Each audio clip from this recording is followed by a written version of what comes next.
Today's movie is Carnival of Souls, the 1962 horror film directed by Herk Harvey from a script by John Clifford. The film stars Candace Hilligoss, Frances Feist and Sidney Berger. After the car she's a passenger in is run off the road into a river during a reckless drag race, Mary emerges as the only survivor but has no memory of what happened. Feeling strange and disconnected from those around her, Mary moves to a new town to take a job as a church organist. But everywhere she goes, she's haunted by a ghostly man and has strange interludes where the world goes silent and no one can see or hear her. All the while, she is drawn to an abandoned pavilion and amusement park for reasons she does not understand. As the strange and frightening events intensify, Mary is drawn back to the pavilion where she will meet her chilling fate. Now, I'd heard about this film and wanted to see it for years, and I have to say it really exceeded all my expectations. I'd heard that it was a low-budget, B-grade type of picture, but what I found in Carnival of Souls really impressed me. Sometimes I think films are a bit like food. Sometimes you're in the mood for a very fancy, super expensive restaurant meal, and other times you just want something cheap from a street vendor.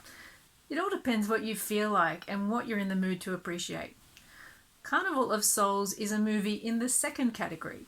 It's one of those films where the low budget and the ingenious use of resources that the filmmakers had actually works in its favour to create a film that is eerie, haunting and very memorable. For a low budget movie, the cinematography here is artistic and really beautiful. A lot of the shots in this film I thought were just outstanding. I really love the fact that Herk Harvey tried to make such an unusual film with his limited resources, and I think that the film really does achieve what it sets out to do. This is a creepy and dreamlike film that dwells in these unsettling and uneasy areas of uncertainty. What is really happening to Mary? Is she actually being haunted, or is it all in her mind?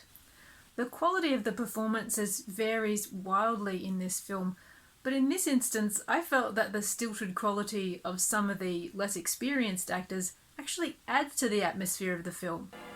Equally, the fabulous organ score contributes so much to the eerie quality of the film and plays beautifully against Mary's job as a church organist. The location filming is also very effective, and I love the fact that a lot of it looked like it was shot on the fly with passers-by not even aware of what was going on.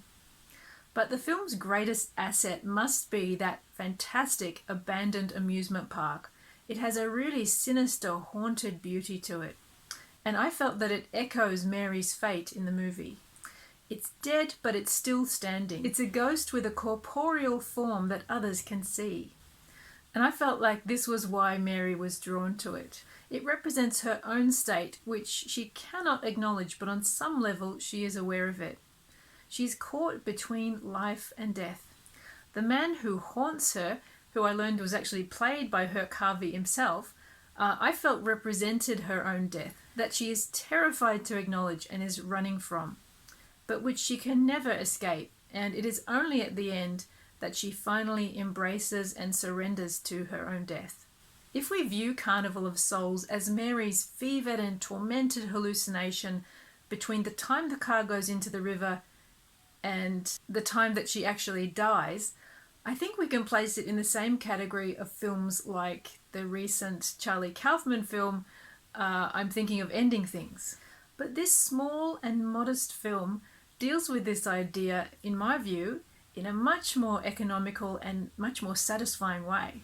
What I'd like to suggest is that both films deal with the mental or psychic death convulsions of a person dying in their car, and that in both cases that person was someone with a terrible sense of frustration about their personal relationships and career aspirations, what they'd failed to achieve in life.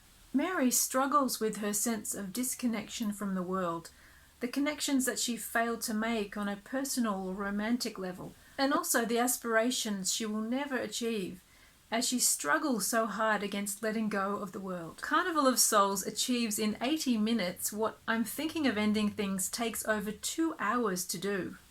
And it does so much more clearly and cleanly in a way that we can understand and also be entertained by. And while the latter film was, to me, full of frustrating and irritating elements, I found Carnival of Souls just mesmerizing. It's simple and takes a very uncomplicated approach to the same idea. It also adds a supernatural layer to this idea, which I found really intriguing, and that is the question of whether ghosts can sometimes pass for living people. Having seen these two films so close together, it got me thinking that sometimes having a really big budget and a lot of resources actually doesn't help. When you compare the two, I'm thinking of Ending Things seems like the extra fancy, super expensive restaurant meal that just leaves you feeling bloated and it's hard to digest it all. It's just too complicated and too full of fancy ingredients that ultimately don't really add anything. Carnival of Souls somehow just gets it right, despite the lack of resources. And ultimately for me, it had a poignancy and an ability to affect us emotionally that I'm thinking of Ending Things just lacked. The viewer can relate to Mary and sympathize with her, even though we struggle to understand what is happening to her at first. Mary seems vulnerable and relatable in a way that the smug, cerebral characters of I'm thinking of Ending Things just never were to me. When you consider these two films together, Carnival of Souls, I think, emerges as a triumph of guerrilla filmmaking, of simplicity versus overcomplication. It will leave its haunting imagery and themes in your mind. There is just something so starkly beautiful about it. And who doesn't love a film that takes place at least partly in an abandoned amusement park? You've got to love that. I would highly recommend Carnival of Souls if you're in the mood for a horror film that's a little bit offbeat and is trying to do something different. Also, if you're like me and love seeing how creative and ingenious people can be when working with a limited budget, there is just so much to admire in this wonderful film. Thank you so much for joining me today, and I hope I'll see you next time. Bye.